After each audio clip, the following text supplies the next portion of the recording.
What is good, YouTube? We are back with another banger. As y'all can tell, we got some different shit. I ain't gonna lie, I seen this video on the main page and it seemed like an interesting video, seemed like a good reaction. With that being said, here we are. We got the most evil kids movie ever produced. Seems like a good reaction, seems like a good video. So we're here. Wish y'all luck with whatever y'all got going on right now. Hope y'all thriving. If y'all ain't thriving right now, y'all know what I'm finna say. Y'all gonna be thriving real soon. Only you know the plan. Shit, you just gotta do it. Bro, stop giving a fuck what another motherfucker thinks, bro. I keep having to tell y'all this shit because I feel like y'all don't really be peeping it for real. I feel like y'all just be letting another motherfucker dictate how y'all go about y'all's life. Who? Oh, if I do this, then this is gonna affect this person, or this person is gonna look at me weird for this or this. Stop giving a fuck, bro. It is your life. Live it, bro. If you got an interest, if you got a goal, if you got a whatever, bro, do this shit for yourself. Why are you giving a fuck about what another motherfucker got going on, or what their influence or what their words got to do with about what the fuck you're doing and what your life got, bro? Keep doing what you gotta do. You know the plan. Only you know the plan, bro. Everybody's gonna look at you when the plan happens. They're gonna be like, damn, bro, that nigga did it. Promise you. Just gotta make this shit work. Give a fuck about what another motherfucker thinks, bro. Do this shit for you. And then, you know what I tell y'all, bro. Do this shit for you. Then once you do this shit for yourself, you're gonna be able to do this shit for everybody else, bro. No bullshit, though. But, enough yapping. Let's get right into the video, because I low-key am bullshitting the boys about game night. The boys trying to run the game, and I'm low-key bullshitting y'all. Oh, I'm low-key bullshitting them. To finally digest the entirety of a well-known horror film known as The Cat in the Hat. From what I've heard, this deranged film was mistakenly aired to a multitude of children in the early 2000s, and its ill effects have rippled through society to this very day. I'm going to recap exactly what happens here, and then I will explain the meaning behind it, and why it has done what it has done to whom it has done it to. What y'all think about Cat in the Hat? I ain't gonna lie, it always seemed like before I even saw this video, before I even whatever, I don't know, just the story of Cat in the Hat always just seemed weird to me, bro. This random ass cat just shows up out of nowhere and just starts taking care of these kids. And I would always see shit on TikTok like I forgot what they're called, but it would be like stories about like, oh, the cat was their dad or something, like in a dream or some weird shit like that. Some shit like that. But I always thought the movie kind of had like a weird, I guess, basis to it, but I don't know. Thought I'd say that.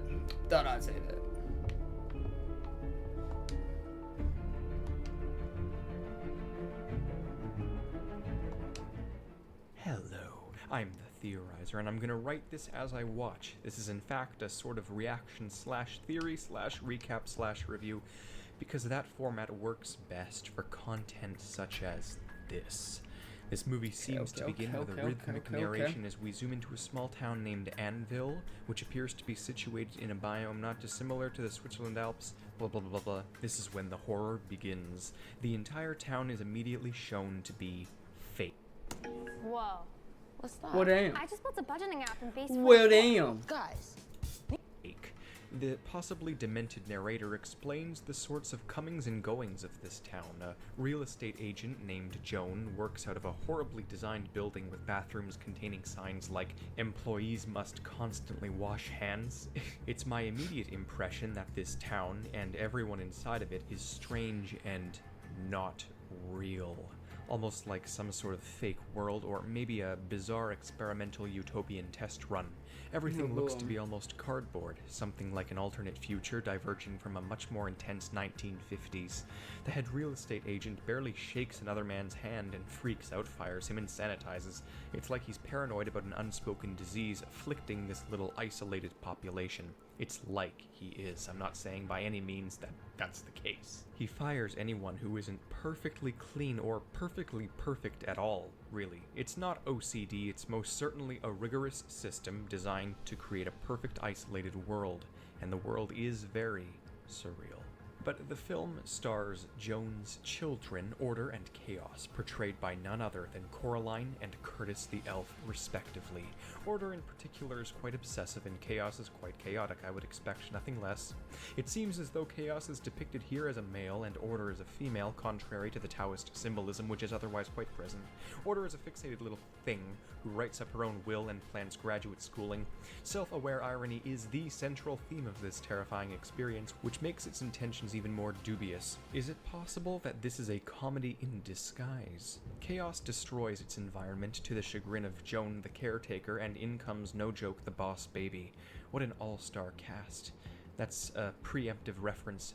Coraline in particular here seems to know a thing or two about the real world's constitutional monarchies, suggesting that this universe does indeed have real locations outside of this town. They even show a military academy 8 hours away that looks fairly realistic, and thus this is a fake utopia, not an entirely surrealist Earth. It's just this town. So, Boss Baby hates Taoism, surprise surprise, Order has a superiority complex, and in other news, the sky is blue. The caretaker of Taoism disowns Chaos in front of Order, which fragments reality and summons Austin Powers. Yes, Mike Myers himself plays the Cat in the Hat, hence my referential Shrekkening. Smash Mouth is in this film too, I think, but back to that in a minute. Feeling bad, the caretaker Joan puts in charge what might best be described as a liberal arts Edna Mode. We see them watching TV, which contains more proof of a real Earth outside of this controlled experiment. More proof of this is the clouds that instantly rush in. But now back to the results of this fight between Joan and her son. Order and Chaos meet basically Austin Powers dressed as a cat, and it's the most horrifying thing imaginable. It's completely out of place and likely the main purpose of whatever sort of experiment is going on here. He is ironic and extremely aware of the environment he's in. The question instantly must be asked, is this the father of the two children dressed up? I say this because it's creepy and it feels like it almost makes sense, and because the boss baby Alex Baldwin is not their dad, but their dad was already mentioned, maybe they moved here to get away from him. At this point, it's getting creepy enough on its own without my symbolic embellishment, so I'm going to refer to the film's elements by their given terms from here on out. I'm too dazed and confused writing this, and I'm actually blurring the lines for myself, so I have to stop it. The cat says he drove here from his place and that he's lactose intolerant. Okay, but the strange part is that he causes weird voices and music and metaphysical manifestations to appear, which seems to be counterintuitive to the idea that he's Sally and Conrad's father. If he is their dad, then he should be human, just like them. He's basically using magic, so this is where I start to question what is or is not their imagination, and what is causing it all. Assuming it is some sort of experiment or beta utopia, that could be a part of it, a population controlling hallucinogenic, but I continue to be inclined to say that this is their father trying to spend time with them, sort of like a Mrs. Doubtfire scenario, because the next thing the cat does is steal a picture of their mother that arouses him. I'm certainly not the first to suggest this father idea about any rendition of the Cat in the Hat. This seems to be an almost commonplace idea, but let's see just how much proof can be dug up here. He calls the curtains a train wreck as if he's had a hand in them in the past. I'm more tempted to say that this man is there of his own volition as opposed to being brought in by the mother for entertainment, because he actually knows how to make Sally laugh already. He jumps on the babysitter and then shoves her in the closet, which does mean he's there to watch over them. There's also evidence that Sally is at a breaking point because the cat implies she's one bad day away from arson. He also immediately knows that Conrad wets his bed, and he knows everything about their personalities. Also, I'm mildly delirious, doing this whole thing running pitifully low on iron, and it's too late for me to see this film differently, so we're gonna roll with it. Apparently, the only cure for the kids' polar personalities is either painful injections or a musical number, again hinting that this is some sort of strange test. The cat throws Sally at the couch. The cat also vomits up a massive ball of hair, which is grotesque and evidential of dangerous method acting. Then we see what in the name of CGI is that. So now I'm dead certain that these children are hallucinating.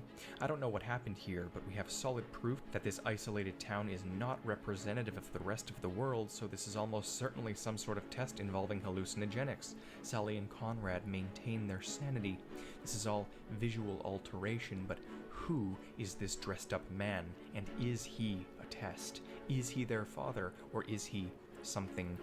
Well, I don't want to say it in a YouTube video, but this whole scenario reeks of being extremely disturbing in a very real sense. I mean, the babysitter was probably anesthetized too. The cat sings a song about neutering kittens, which gives him post-traumatic flashbacks and implying something severe happened to this man in his childhood. This is further evidence for him being part of the experiment, for him being their father, and yes, also for him being damaged and, well, at risk of demonetization to discuss. So, what if he's all three? A twisted father who's come back to kidnap his children and worse, all as an attempt to get back at his ex-wife and her possibly even worse new love interest. Again, this could be seen as extreme but also rather obvious, so let's keep digging. The hallucinated fish acts as an orderly foil to the chaotic cat, reintroducing Taoism extremes to dull the severity of the kids' personalities. The cat spawns a portal to a bullfighting ring, but again, all an experiment. The fish references MTV and calls out this insane film for what it is. Maybe the fish is their dad. I think he might be from the cat's domain, whatever trip that might be like. The cat also knows about their homework and such. It's clear, though, why the mother, the orderly woman, divorced this immature madman. Then the cat makes them sign a contract with lawyers present, implying that this is a waiver of some sort for fun, and yes, we see some of it. Oh, this is perfect. It'll give us answers to what the hell they're signing over and what this cat is. From what I can read, it seems to take place in northwest Montana, and the cat is a paid performance actor. We also see a birth certificate which puts the cat's birthday as Mike Myers' birthday, which would make him 40 during the film, aka perfect father age, and almost right on target with the mother, Kelly Preston's age. The rest of the contract is mostly obscured legal word vomit.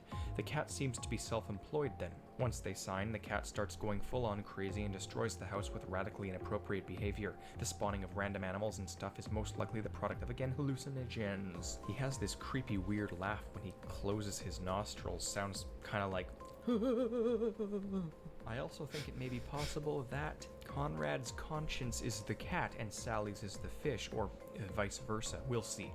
Things get really off the rails here, physics breaks, so on, but it's all a part of the children's insanity. The fish does act like an inner voice to her, and even shows her a flashback that isn't her own, which is more suspicious. Perhaps it's an experiment testing controlled hallucinations, which is extremely disturbing, and thought implantation blah blah blah blah blah. The cat talks about drunk clowns with hepatitis. Alec Baldwin enters again, and the cat vanishes, implying it's a vision, maybe? Well, Baldwin is allergic to cats and starts sneezing, so the cat is clearly just hiding, but real. His suit must be made of real cat hair, or maybe Alec Baldwin is all a part of the experiment, as I guess expected at this point. This is where the satire goes off the rails and the cat even duplicates himself, possibly implying the hallucinogens are causing a time distortion effect or the kids are seeing double. The ironic humor is disturbing though, and one cat threatens to kill another and make it look like an accident. The cats all go, "Oh yeah," and shake their hands up and down. He calls the other cat wrong, stupid, and ugly like its mother. This is most likely another reference to his ex-wife, the kid's mother. He chops off his tail and screams, "Son of a bitch." No joke, nearly as lightly censored as I just did. Oh my god. Oh my god, I just figured it out. Come out to Rodeo Austin for a real Texas experience March 13th through the 28th for Pro Rodeo with the toughest That cow. looked live. That looked pretty cool. Oh my god, I figured it out. Oh my god. Pause everything. This is fake. Oh my god. It's an act. Oh my god. Oh my god. It's an act. I should probably break from my script for this part. It makes total sense. This is all a movie. Or more likely a play. Oh god, do you understand? I barely do. I told you I'm writing this while dazed and confused. For God's sake, I spent a month on this because my iron was so low. I need a So damn the blood whole movie is a transfusion. movie. I need to revisit this when I'm Or more am I lucid in the tripping? future. But what I do know is that this, people, this is huge. It's a movie. It's a movie. This is a movie in universe. It's a movie in universe. These kids are actors in universe. This cat is the star of a show on a set. It's a set, literally, in front of an audience. Shit. It's not some inconsistent experiment. It's a stage play. We are watching a movie of a live play.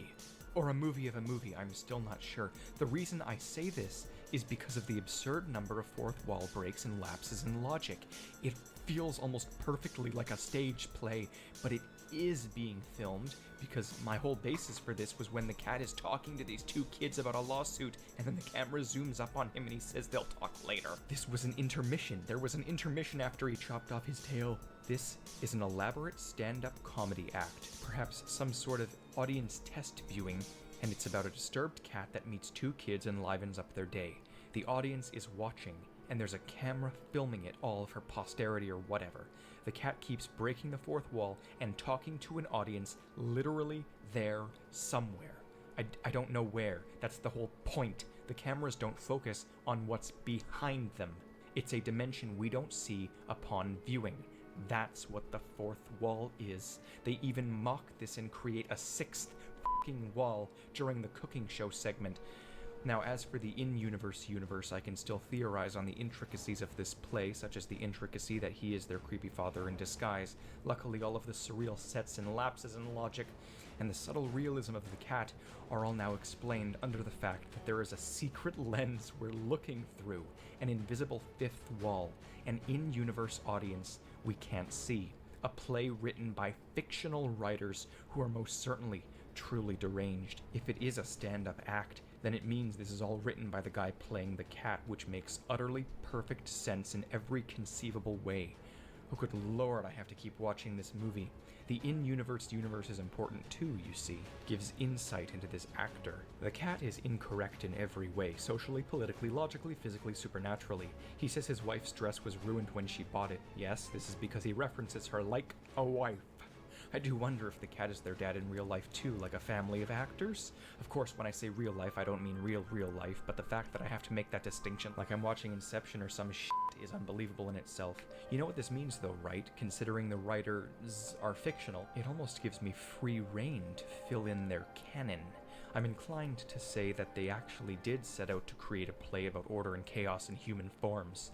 The cat says, Thing 1, Conrad. Conrad, Sally. Thing 2, Sally, Conrad. I am the cat. They say Thing 2's name alternatively is Ben. Perhaps that's his actor's name.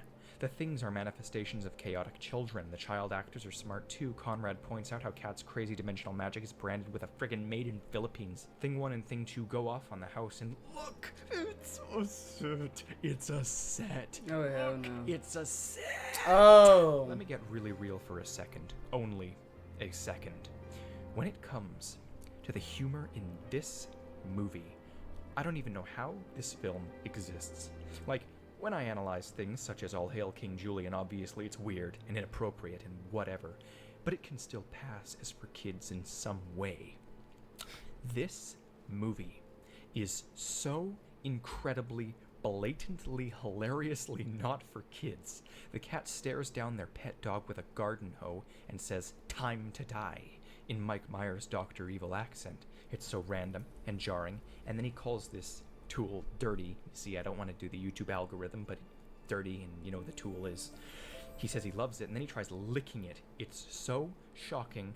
How does this get I don't past remember any that. What the censors? fuck? They even make it look like the cat is hanging by a noose, then they think he's a piñata, and one kid whacks him right in the neutered area as he screams and sees the light for half a second. This movie's too fast for me. The cat tries whacking the kid with the bat. Apparently the babysitter is triggered to wake up with the slightest noise of a phone call, but nothing else, conditioning much. The cat still hates the dog, surprise. Then the cat consoles Sally for not being invited to a party by telling her to live alone and die alone. All Hail King Julian doesn't shock me. Well, damn. It may seem that way, but it doesn't. But this genuinely shocks me. How does this get past censors? I mean, I'm not necessarily against it at all. It's freaking hilarious. But I know that there are volumes of people who definitely would be. And logic dictates that censors would listen to parents. Maybe that's who the test audience is.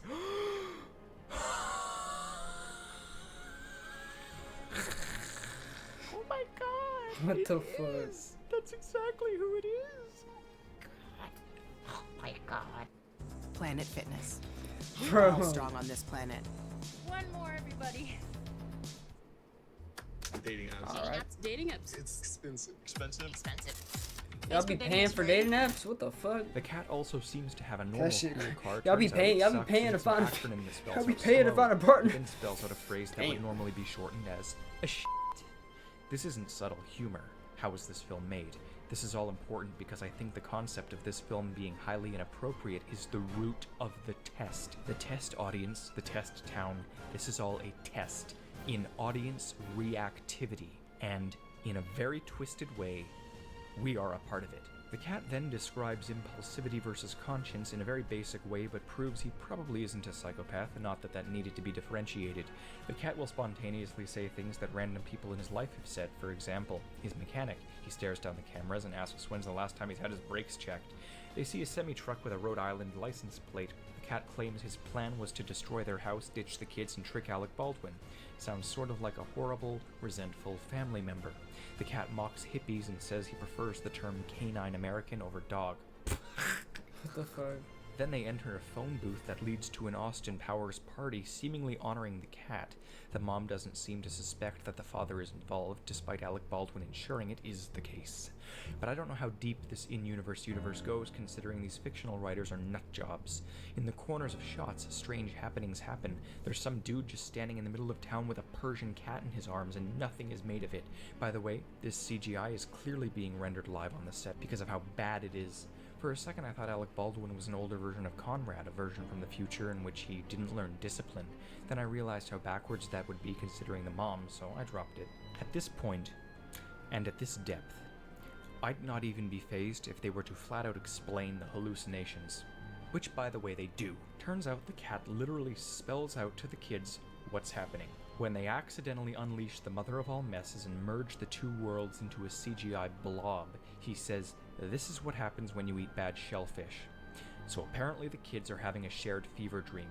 Not hallucinogenics then, well, not in the typical okay. sense. So there's her explanation for the universe's inconsistencies. Perhaps they truly are just seeing the cat, but from what I can tell, if he is a vision, they're envisioning their father. There's too many consistencies. He's a representation of their father one way or a damn another. Get this. Oh, They boy. jump on the babysitter and ride her around the cat's universe like a roller coaster, and when Conrad points this out, time completely freezes and the cat says, "You mean like at Universal Studios?"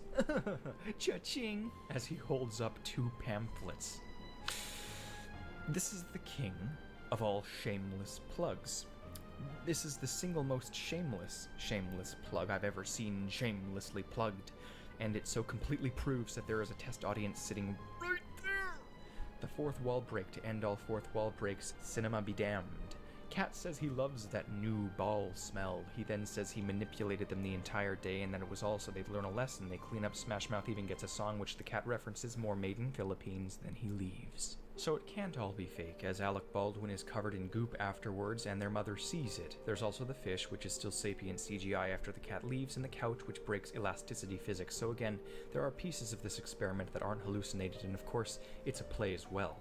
Turns out the cat was the film's narrator, and he signs off by asking how the kids got so smart, as if he's known them and raised him his whole life. So, in summary, this film is crazy. It took me 2 weeks to watch it because of how exhausting it is. The whole town is an experiment of some sort, and shellfish poisoning possibly plays into the hallucinated element. The cat is likely their creepy father dressed up, still trying to parent them in a way, or they're visualizing him in a fever dream, but it's still their father, or a representation of him. This is all one massive stage play being shown to test audiences at Universal, likely children and their parents, as a sort of inappropriateness quality check. Utterly whack. This is one of the craziest films I've ever stumbled upon, and the best way to describe it still is that this whole film is honestly a gateway dark comedy for children. It's loaded with unintentional symbolism and randomness, and I love it for its self-aware stupidity. Now I have to get back to Mort. Oh god. Can this channel really still deepen? Yes. Until next time, I'm the Theorizer. Hey man, pretty W video, I will say so. Pretty W video to end it off, I think, for today. A little bit confusing, but it made sense a little bit at the end. I'm not gonna lie, I was a little bit confused. I'm not gonna lie to you, but it made a little bit of sense at the end, I guess. What's it called? that is the end of the video. If y'all enjoyed this one just like I did, man, make sure y'all like, comment, and subscribe. I appreciate y'all for all the support y'all been showing, man. Appreciate y'all for 200 subs, man. I tell y'all all the time, I don't want to do anything other than content. I love putting shit out in the world, and I love hopefully being able to inspire people sooner or later. With that being said, bro, I'm probably edit these hoes out, hop on the game, and y'all gonna be getting these videos tomorrow when y'all see this. I'm gonna follow with y'all in the next one. Peace.